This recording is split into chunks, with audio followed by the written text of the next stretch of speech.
Kia ora and welcome to Business Your Way, a podcast where I take you behind the scenes and look at the strategies, systems and support needed to grow and scale an online service business. One that not only supports you and your family financially, but one that gives you the freedom to live the life of your dreams. I'm taking the many lessons learnt over the last 2 decades of running my own business and working with hundreds of clients to bring you what's working now conversations. I'm pulling back the curtain to bring you real stories from real people, including myself. We're going to talk about everything from how to get clarity on your vision, creating systems so you can automate and delegate, how to hire a kick-ass team that creates raving, returning and referring clients. We're even going to talk about how to kick those limiting beliefs to the curb so that you can flourish in your business. I'm your host, Sandra Julian, an Indigenous mama of 3, fashion-loving sewist and business strategist. Each week, I want to help you dream big, plan well, and do the work to grow and scale your business your way. If you're ready to scale your business but you're not sure where to start, you can take my free 2-minute quiz to uncover the secret strengths of your agency owner personality type. You'll discover how you can use your strengths to scale and streamline your business without compromising you. Head to the show notes for the link, sandrajulian.co/quiz. Hey friend, welcome to episode 76. Today I have a very special guest for you, and we're talking about what happens to your business when something happens to you. But before we dive into today's episode, I want to ask you for your help. I really want to extend the reach of this podcast so I can help more service providers, more business owners with the content of what we talk about on the podcast. I want to help them with their strategy, their systems, and their support. So, for the month of February, I'm running a prize draw. Because who doesn't like prizes, right? A little incentive always helps. So every time you share the podcast on social media and tag me or tag someone in one of my social media posts, you'll get 1 entry into the prize draw. I've put all of my social media handles in the show notes, so you can just go grab that, tag me, you're good. If you leave a review on Apple Podcast, you'll get 2 entries into the prize draw. I've popped a link to the Apple Podcast in the show notes as well, because you don't have to use the Apple Podcast player to be able to leave a review on Apple Podcast. And so prizes. What are the prizes? Well, you'll go in the draw to win 2 full focus planners, 1 linen standard and 1 linen pocket planner in a beautiful charcoal grey. These planners are built from the latest science in productivity and goal setting. With its simple 3-step system, you can connect your big annual goals to your daily actions so you're always making progress. And I know that's a lot of what I talk about here on the podcast because I'm a huge believer in the full focus planner. But not only do you get these 2 full focus planners, you will get 4 weeks of coaching with me so that you can end the daily overwhelm and multiply your success faster. It's always easier when you get to talk to someone around what you're doing, what are the actions you're taking, how are you using your planner to reduce that overwhelm and to reach your goals faster. So that's 4 weeks of my time to help you accelerate your success. So please, I ask for your help. Share the podcast on your social media, tag me, and then I'll put you in the prize draw. All right, let's get started with today's episode. My guest today is Julee Yokoyama. She is a business operations consultant who guides and supports her clients through the tough conversations around risk management and succession planning so that the mission critical aspects of your business are covered in case of emergency or extended leave. This is what I call the hit by a bus policy. Because I know most of us don't think about what happens to our business if something happens to us. Or we don't think our business is that big. We just think we're running this small little operation. So we don't actually think there is much to do around what happens to the business if something happens to me. So that's why I really loved having Julee on the podcast, because she's giving us some really practical ways that we can document our mission critical business information just in case that hit by a bus scenario happens. Or, like me, earlier last year, I experienced the loss of my mum. And so that took me out of my business for much longer than I anticipated that it would. So, having a plan for when you're not able to be in your business and operate at full capacity, what happens to the business? We need to get past that point of, if I'm not working, my business is not making money. We need to move our business past that point to be, I can take an extended leave from my business and it will still carry on. My business will still make money. My business can still support me. Or, what happens when we're no longer here and there is someone else that has to come along and clean up our business? How do we make that easy for them?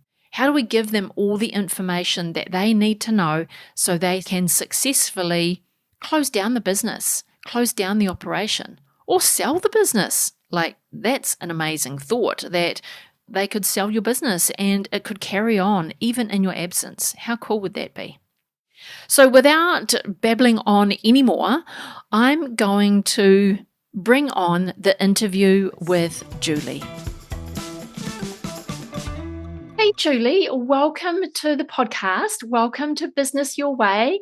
Great to have you joining us here today. I am so looking forward to our topic that we are going to dive into. Thank you for having me, Sandra. I'm so happy to be here. You're welcome.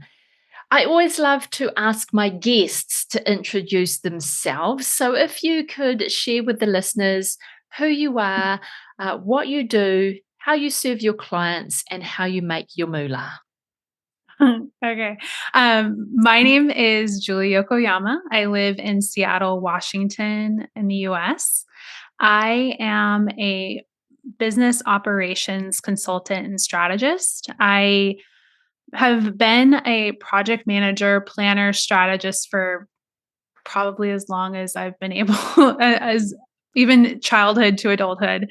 But quickly in college, I realized that project management was something that just really clicked with me. I went from being a C student to a straight A student the moment I hit that curriculum, and I just really took that ball and ran with it. And what I've really loved is that I've spent the last 15 plus years of my career working in all different types of industries in a consulting capacity as a project manager, a business manager, an event planner.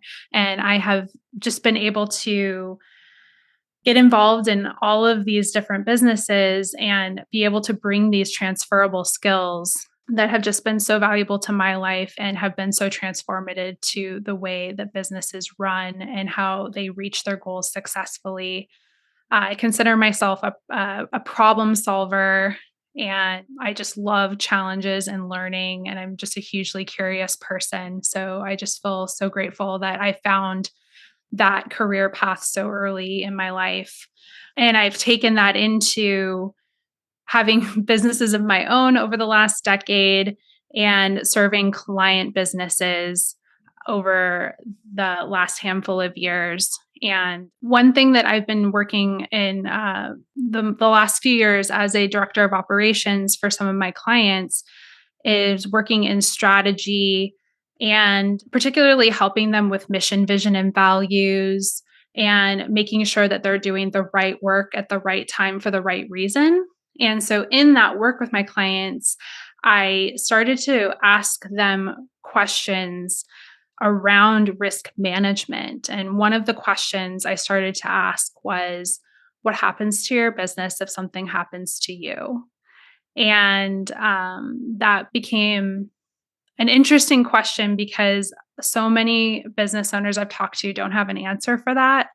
And I started to see a light bulb go off inside of me that was like, I can help with this. And I really became passionate about helping my clients and just any service based entrepreneur build systems and processes in their business that proactively allow them to address this risk and ultimately have more life fulfillment and a little bit more certainty in the uncertain times. That's great. And are Um, you working one-on-one with clients, or are you one to yes. many? Yeah, so I have been working one-on-one. My offering is called Project CYA, so Project Cover Your Ass, and I offer that. Love that. I like to be a little cheeky with it because sometimes people can feel a little bit fearful around talking about quote unquote negative subjects or the hard kind of the more challenging and difficult conversations. So I like to be cheeky. I like to be Mhm. upbeat because really it's like leaning into those difficult conversations really allow us to dismantle fear and allow us to really just have more levity in our lives in the end. So I want to create that to be an approachable space for people. And so I work one-on-one with them to do a holistic risk audit of their business operations. We create a visual of their operations so they can visually see what's happening in the business, where them as the business owner, where all the pieces that they're touching. And then we go through each part of the business and we do a risk assessment and not only looking at potential gaps or threats, but I also like to include opportunities because opportunities that come along can become distracting. And so then coming back to the goal of doing the right work at the right time for the right reasons, that looking at positive opportunities in that frame as well can be really helpful. And so we identify risk, then we prioritize by probability and impact. And then we look, and then we, because then it's like we can get all the things that we're worried and fearful about out on paper and unburdening our minds and our hearts. But then we can look at like what is actually tangible and probable.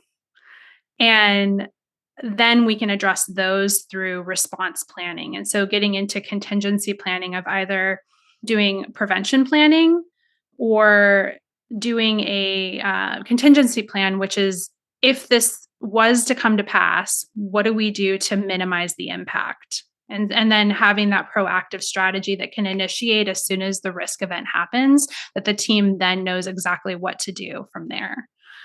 And so that's what I do one on one.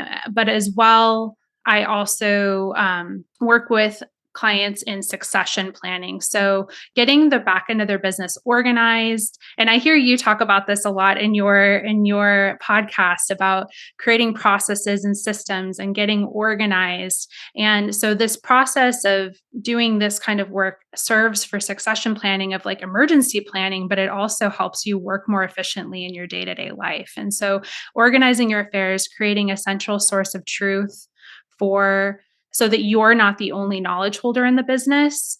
Assigning emergency contact for the business. Oftentimes people don't think about that and they just assume that, I guess like if I die or something happens to me, that the business just ends, or maybe my spouse might do something about it, but then there's no tangible information or action around that. And so I really just help clients come up with strategy and planning for that, as well as thinking, going back to vision of what do I want the vision of the business to look like? Do I want to consider scaling it in the future? Do I want to consider selling it in the future? And what does that actually look like? And how can we start to prepare and think about things now for that desired future? That's a nutshell. Yeah, but those are all really good things, and you're right, like, I talk about, like, systems and processes and getting the foundations in your business really solid so that you can be more productive, more efficient, and rely on the systems and a team rather than, you as the business owner being the source of all truth.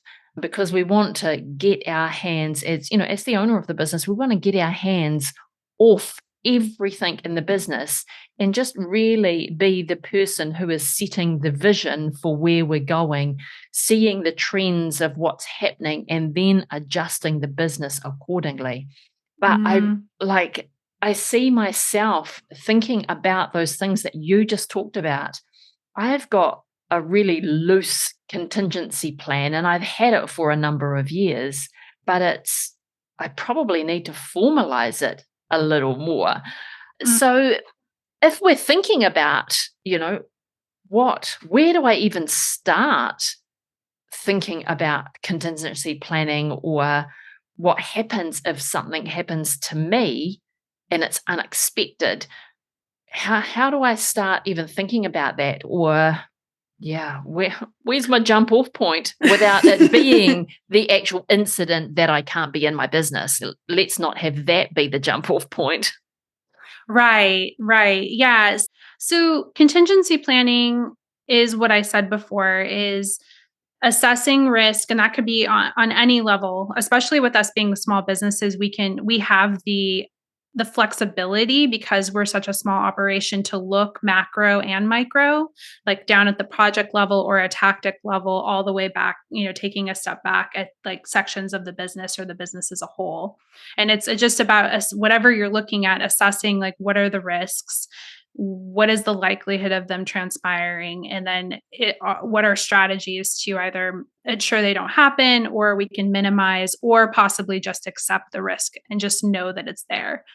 But a contingency planning strategy that I focus on is succession planning, and that is, and I think that that's one of the most valuable places to start for to just start to integrate this way of thinking as a leader in your business. And so, really, succession planning is creating strategies to delegate roles and responsibilities in the business. As well, it gives the owner the opportunity to indicate the future intentions of the business if their role were to change or they were to depart the business. And so, there's different ways that this can transpire that isn't just looking at like, oh, if something happens to me, meaning like I get injured, I get ill, or I die. It can also be looking at, I want to groom a team member to take over more of my role. So getting into different delegation strategies. Or I want to take an extended vacation, or perhaps I'm planning to have a baby and there's parental leave that needs to get planned for.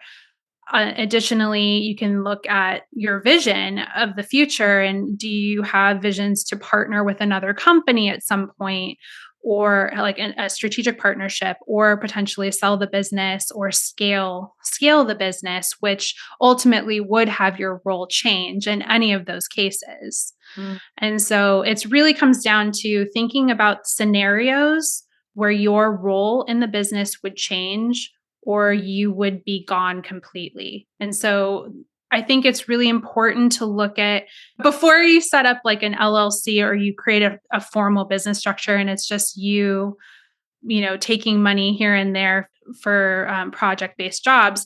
Once you formalize the business and you start to create all of this rigor around it, it takes on a life of its own and it really deserves and needs respect as a separate entity outside of yourself.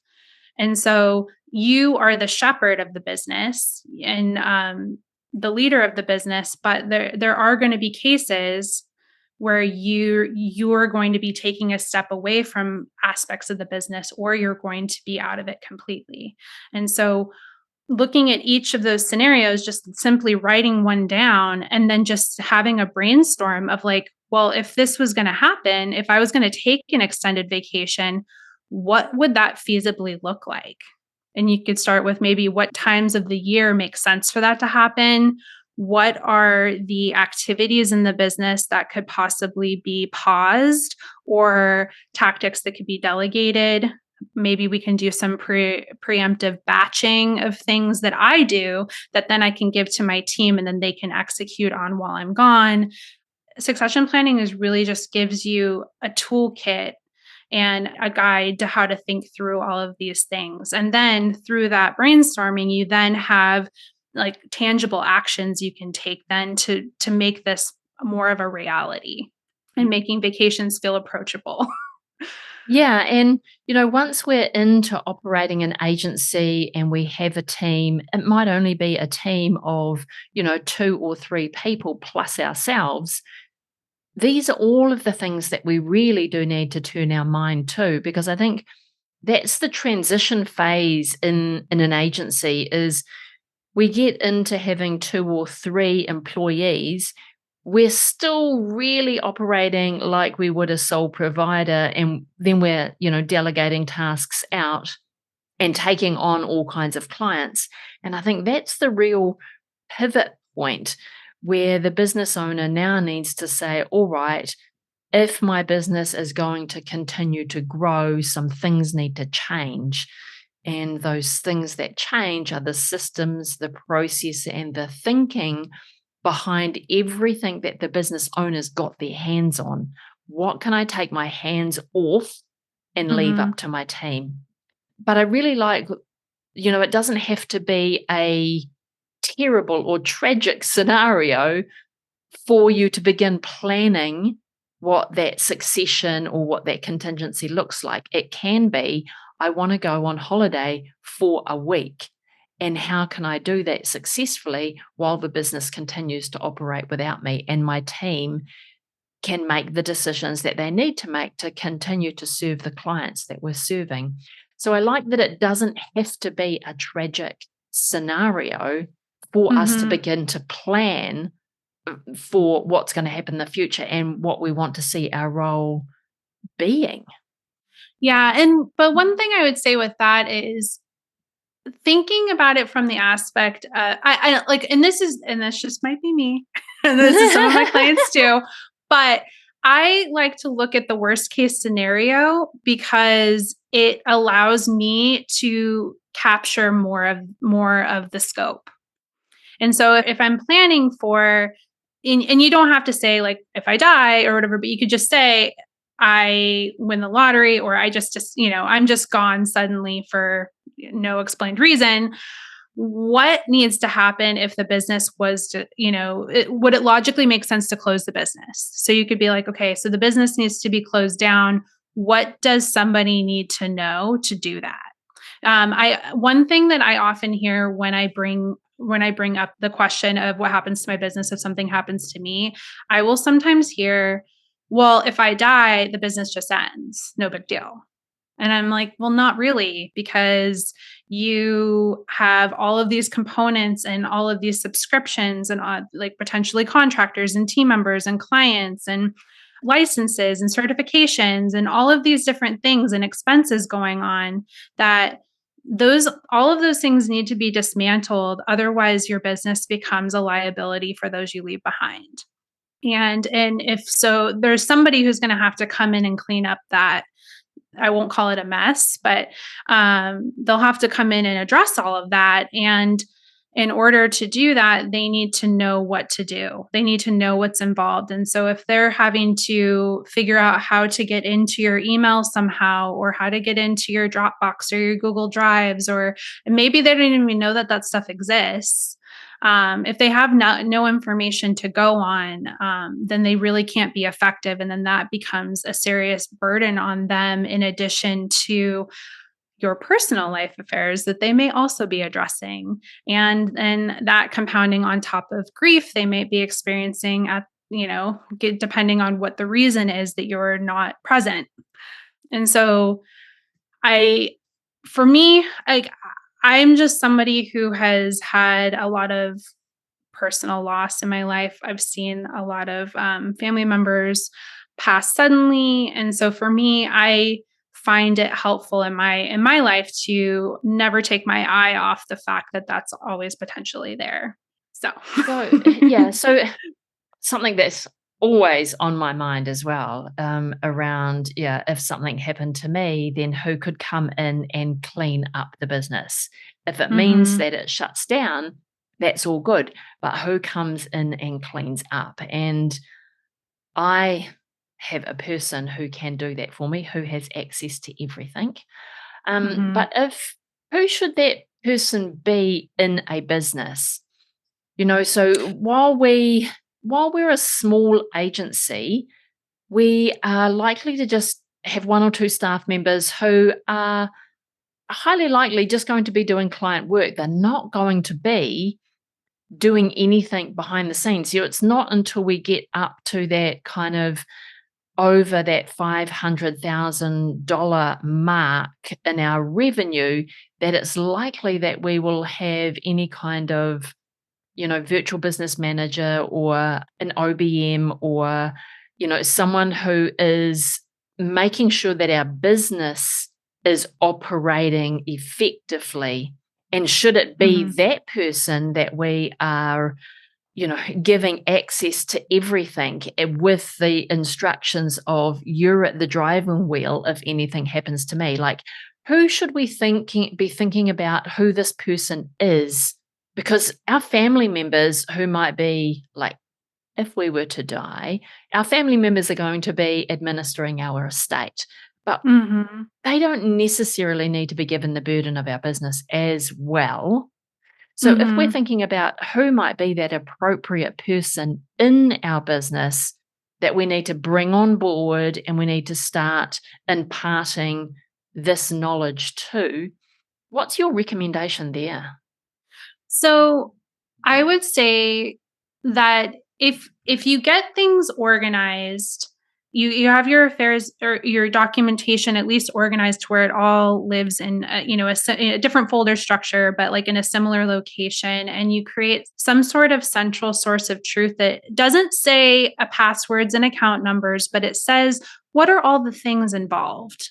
Mm, Then and you have that, and that is what I work with my clients on, is we create that central source of truth document that just says like all the pieces and components and tactics happening in the business at a just like kind of a surface level, just so there's awareness.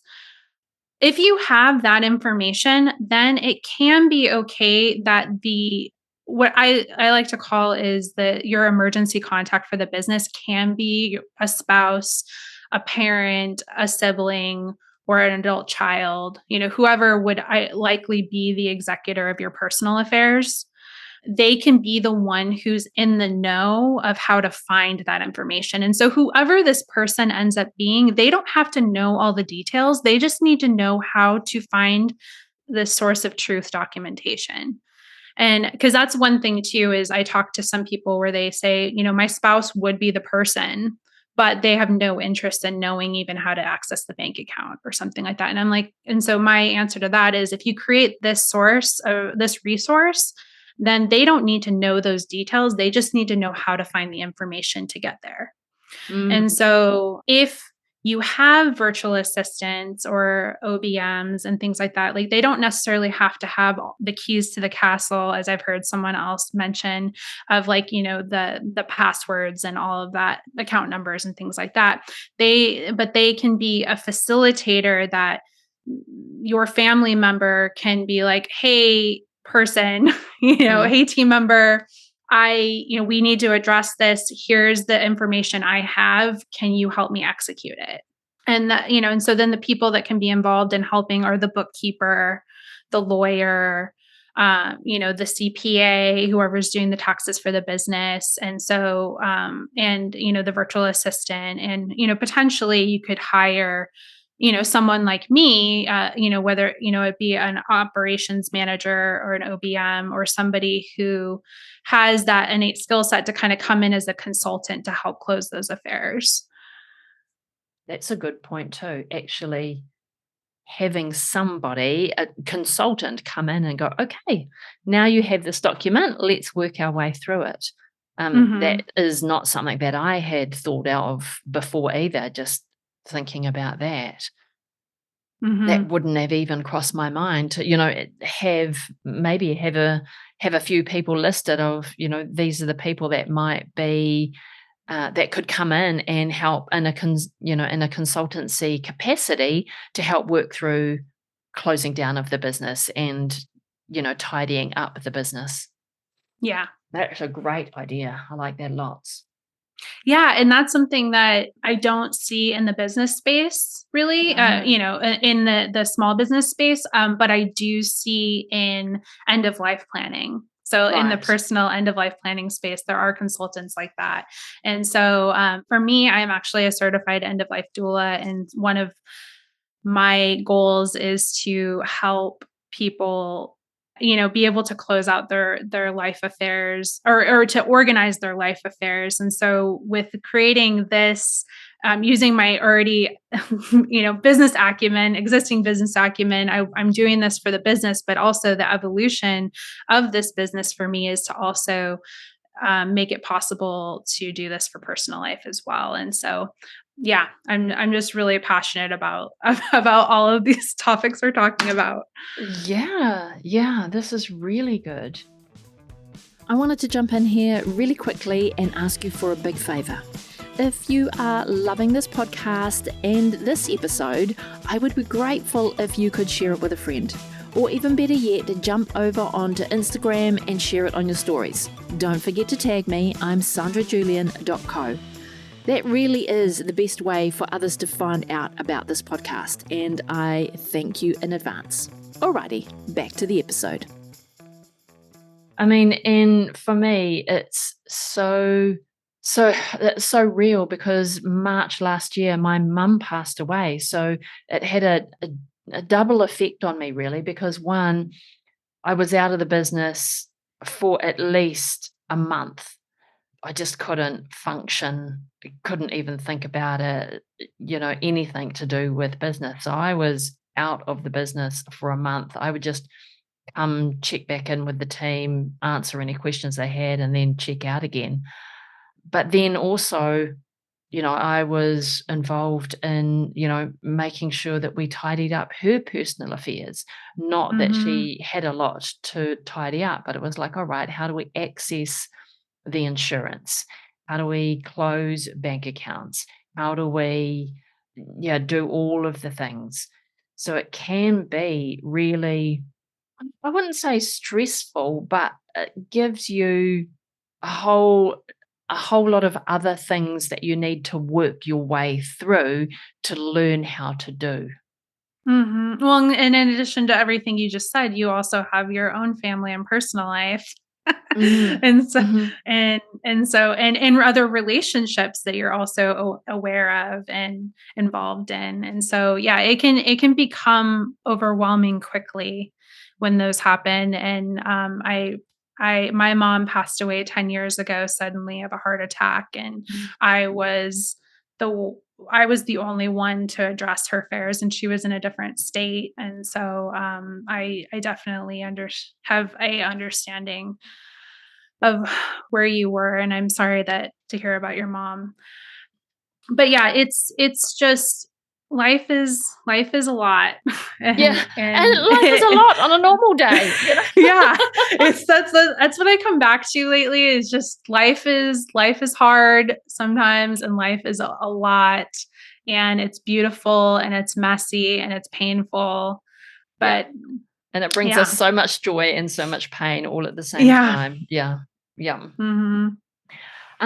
These are really good tips to be thinking about, succession planning, contingency planning, not just for your own loss of life, but, for other things that might happen in your business, like, a close one getting ill or passing that really has a huge impact on you as the business owner. And you then can't function fully in your role as the business owner Mhm. because you've got other things going on in your life. So how long does it really take for someone to work their way through getting their contingency and succession plan established to a point where it just needs tweaking? What kind of time frame should people be looking at for this kind of work? So, one thing I want to touch on to what you were just saying before I forget Mm. is one thing to think about too. And I know I've heard this a lot in the last year from clients and other people through the grapevine. But another thing to think about is team member loss. And that can come Mm. from them just suddenly leaving the business, or they have one of those, they have an injury, an illness, or death. And another thing is like, whether it's contractors or freelancers or employees, do you have their emergency contact? Because, do you know how to get a hold of anybody in their sphere that isn't them specifically in case something happens with them? Because that's another one that often I find that business owners aren't really capturing that information, they're not capturing. So I just want to put that out there that Yeah. you can go through this succession plan exercise for key team members as well. Yes. And, 2022 was the year that really dished it up for me because, again, I had a team member who also lost her mum and she became the primary carer of her mum, going through her illness. And then after she passed, she was the only one taking care of all the personal affairs and, her dad who was remaining and who was ill. So, that put a lot on her and it left a gap in our team.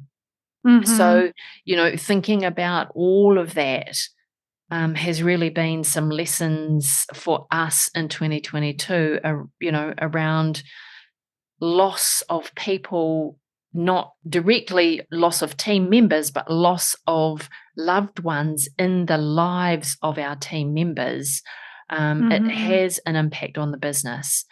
And it, in order to provide them with space to grieve and to process has an impact on the business. But we need to take care of business and let them just not worry and take the space that they need. So, yeah, I think that is a big one that needs to be thought about too. Just, key team members, what happens when something happens to them, not just the business owner. Yeah, and Through that. yeah, and thinking about all of these things proactively, because people will get it caught in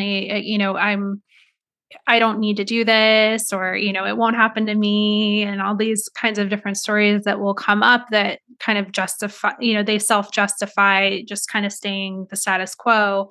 But when you think about these things proactively, you have more opportunities of what you can do. Like and you Mm, can think about what are potential pivot points and potential alternate routes that can be taken if this were to occur. And when you're doing it without you actually being in the crisis itself, you have yeah. so many more opportunities and you're so much more clear-headed that, smarter decisions can be made and less costly decisions can be made. Mm, mhm. Yeah, I So mean, the good thing about, the experience that I went through is we knew that it was going to happen. It wasn't sudden mhm, and we found ourselves like, "Oh, shit, now what?" We knew it was inevitable. We saw that it was coming. But what I didn't do was write it down. I didn't really mhm, sit down and write down exactly what would happen. I had a notion in my head of how I would manage it, and knowing that she would be gone for at least a month, how were we going to manage that? So we looked at our workload. What did our workload look like? Who were others that we could potentially get to cover that workload? Because we're just a small team. mhm, So we worked through all of the scenarios. What if this happened? Who could do that? What did the workload look like? Could we cope without having one person on board for a month? But, in hindsight, now I look back, we could have just written that down to be super clear on how we were navigating that period of time. We had a loose game plan, and then we just let the game plan play out and just mhm. managed. the decisions as we needed to make them. Yeah, and there can also be a little especially if you're in a grief scenario, Mm, there's a lot of symptoms with grief that can come with brain fog and fatigue and all of mm, these things that can sort of impair our ability to be efficient with judgment and thinking through things. And so writing them down, I'm not the best journaler and things like that. So I'm not very prolific with having any sort of written routine, but being able to proactively think, like write that kind of planning down really unburdens you when you are in those cases. So it's mm, you can know that the grief incident is coming, and then there's some anticipatory grief that can happen leading up to it. But it's really, I like to, and this kind of goes to all of my life, but I like to do this, what I call is like a grace and gratitude practice, looking at my future and past self. And I like to, when I'm at a point where I'm doing something and I have past me has like set myself up for success. I always like to show gratitude to past me, nice, or nice. or if I'm in a position and you know there's something past me could have done to set me up better for success, I show her grace. Mm, But and then also when I'm in the present moment doing something for future me, I like to look out for future me. And so I feel like, what we're talking about here of writing down, my mom will pass at some point.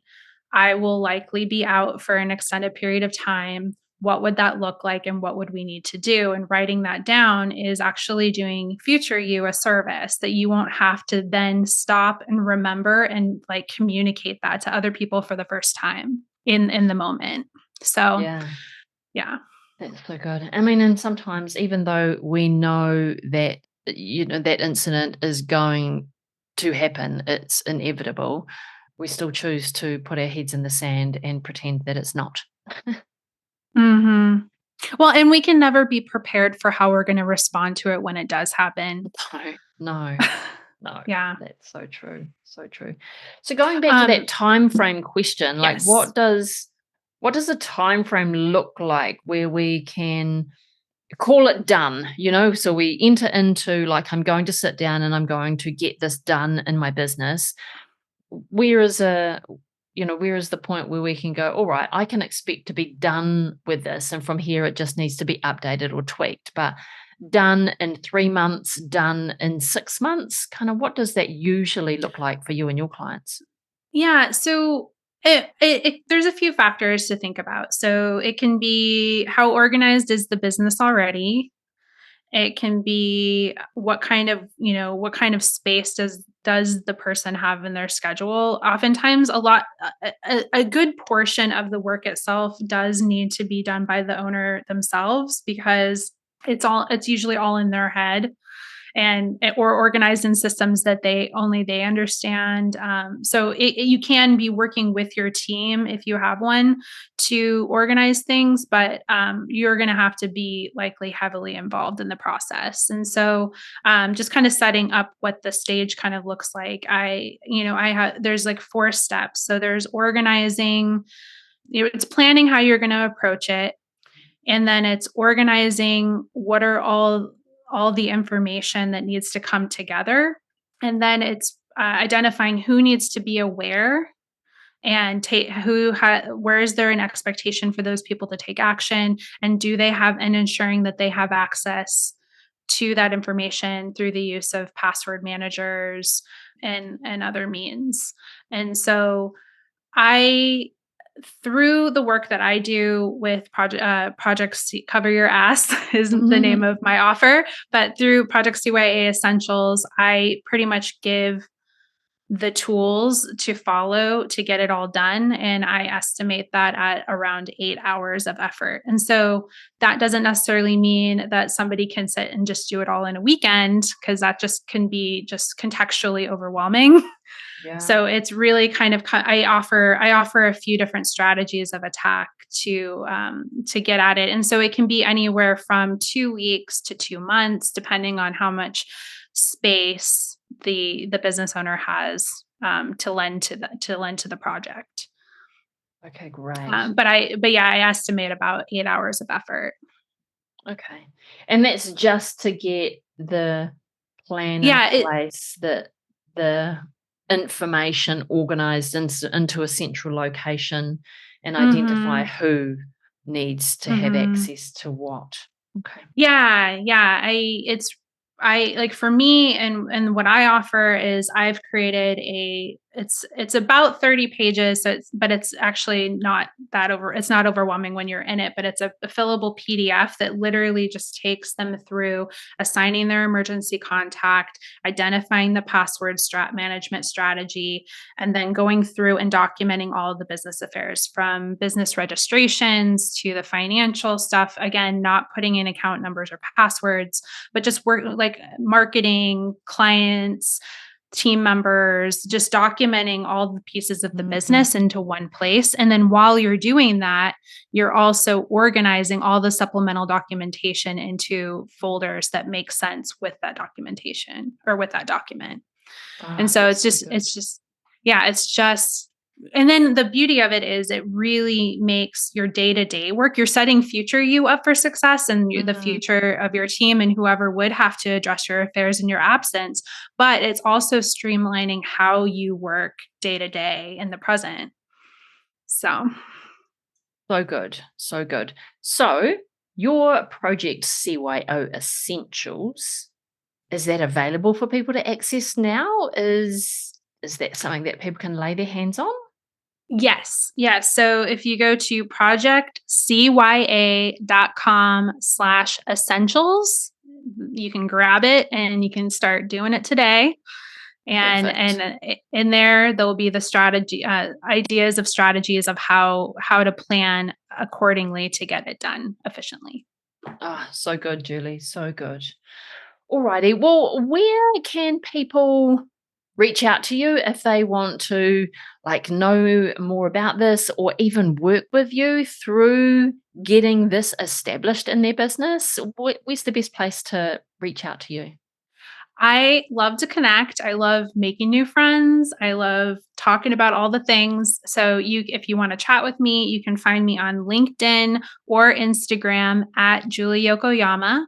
I also have a YouTube channel. It's at Julee Yokoyama, where you can find videos talking about these concepts. And yeah. Beautiful. Awesome. All right. I think I have those links. If not, I'll grab them from you and then we will pop them in the show notes as well. Julie, this session has been gold. It's given our listeners something to really think about in their business as they are systemizing and organizing their business so they can take their hands off their business and begin to, see that scale happening without them, and then take it that one step further and talk about contingency and succession planning. I think that is so well needed given the year that I just went through. And, if I was earlier on in business, I think I really would have struggled to navigate last year. But because I was a little bit more seasoned and was able to, work my way through it, and I have a team who are really competent, who were able to, pick up what was needed when it was needed, it just made last year a lot easier than it could have been if I was the naive me a few years ago. So I think this has been super valuable for my listeners and a really good conversation to have, regardless of the size of your business. I think it's something that everyone should put on their plans to put in place. Yes, I wholeheartedly agree. Thank you so much for having me on here. And I'm just so grateful that I am able to share this conversation with your listeners. Yeah, such a good conversation. All right, Julie, thanks for being on the podcast, and we'll talk again real soon. Sounds good. Thanks. Before you go today, I want to thank you for being here and listening all the way to the end. All the links to this week's episode can be found in the show notes, and you can read a full blog of the episode at sandrajulian.co/podcast. If you enjoyed today's episode, make sure you hit that subscribe button and get new episodes as soon as they're released. If you'd like to reach out to me and chat about anything on today's episode or any of the previous episodes on the podcast, then I've got a link in the show notes so you can leave me a voice message or a video message. I really do look forward to hearing from you. Alrighty, have a productive week and I will talk to you again real soon.